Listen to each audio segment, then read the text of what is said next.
Okay, just I am revising yesterday's few points, that is speed and velocity.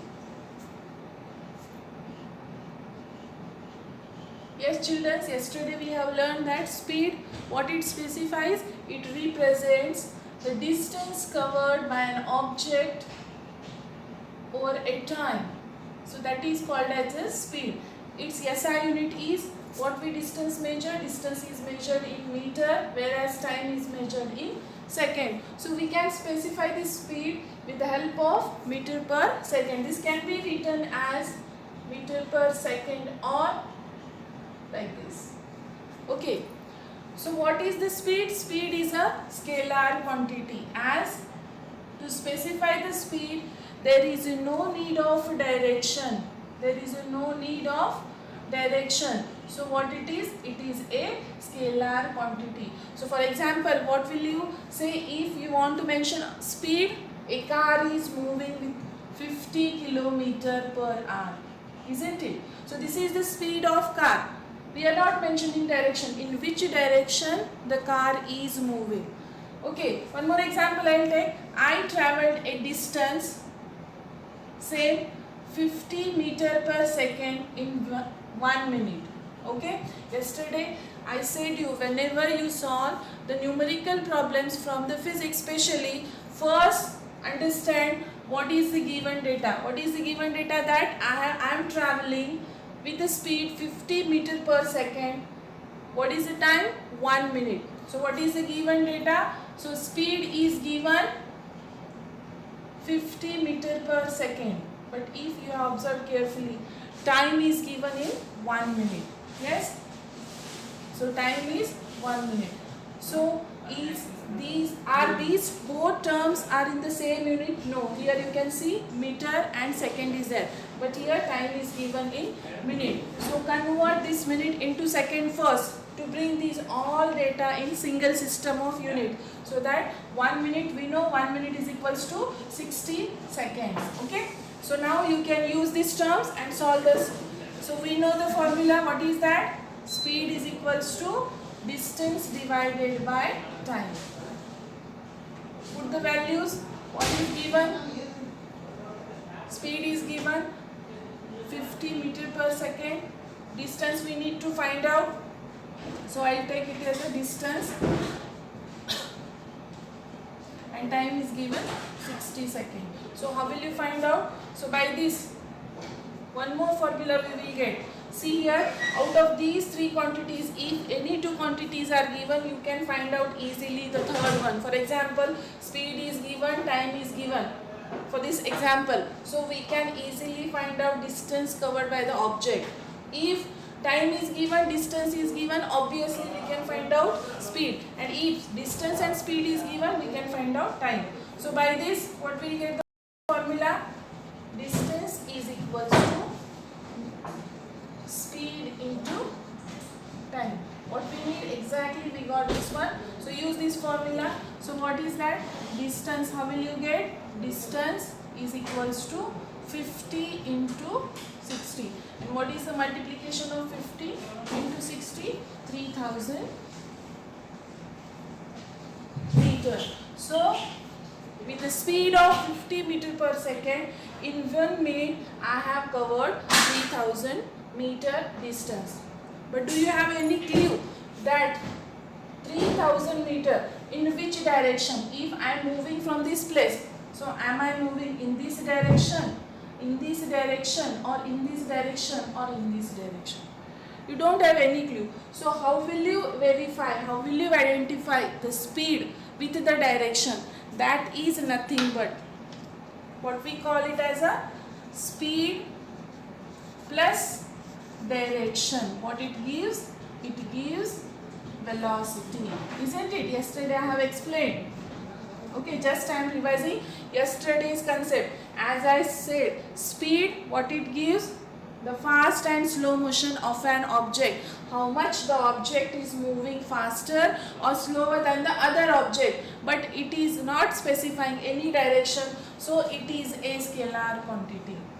There is no need to mention direction while expressing the speed. But in case of velocity, as I said, I have traveled 3000 meter distance in how much time? 1 minute. I have given the distance traveled. I got the speed. Time is also there. But I don't know in which direction. You don't know which direction I am heading up. Yes or no? So this what it gives.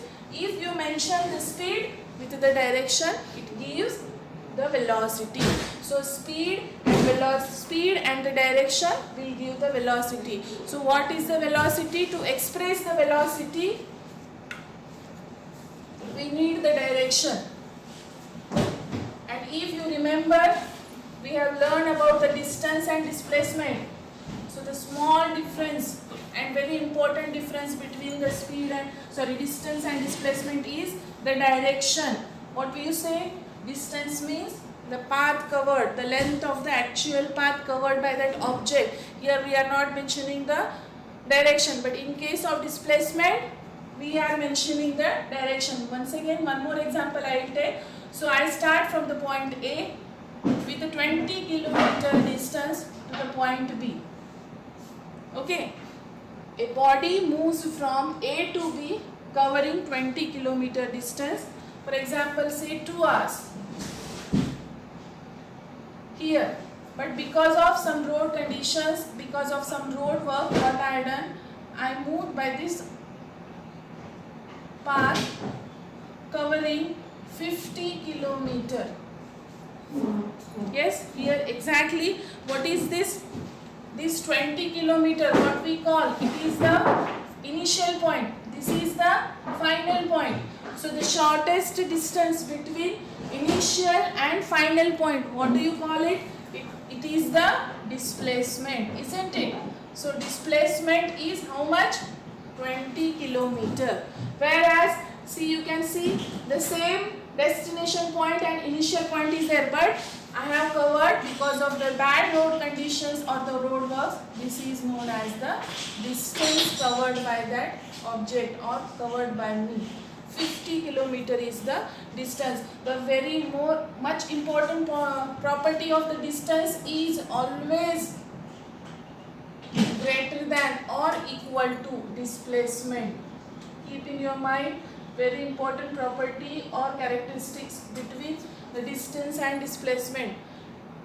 It cannot be more than the distance. Displacement, because in the definition only what we are saying, displacement is nothing but the shortest path. Coming back to our speed and velocity, what I said, speed is nothing but distance covered by an object. So how much distance is covered? 50 kilometer distance is covered in 2 hours. So what is my answer? 25 kilometer per hour is the speed covered by that object from here to here. So what about its velocity? So velocity has the formula. What is that formula? Displacement divided by time, isn't it? So here what we mentioned, object is moving in the north direction, distance 20 kilometer.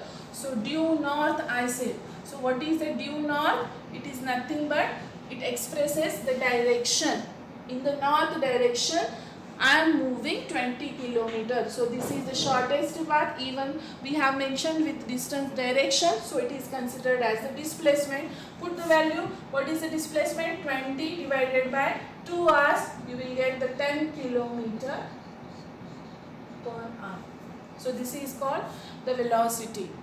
So friends, you know, if a single line or straight line motion, linear motion is there, there is no worry about the change in the speed. You can move without the force for longer time in a straight line, isn't it? So we can maintain the constant speed throughout the journey. But how? In one line direction or in same direction.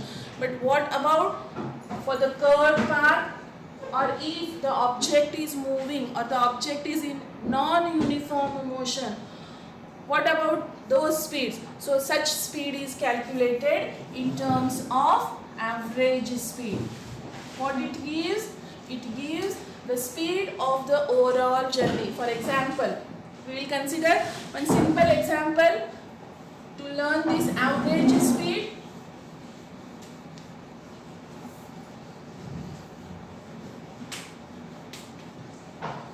I know these are the summer days, getting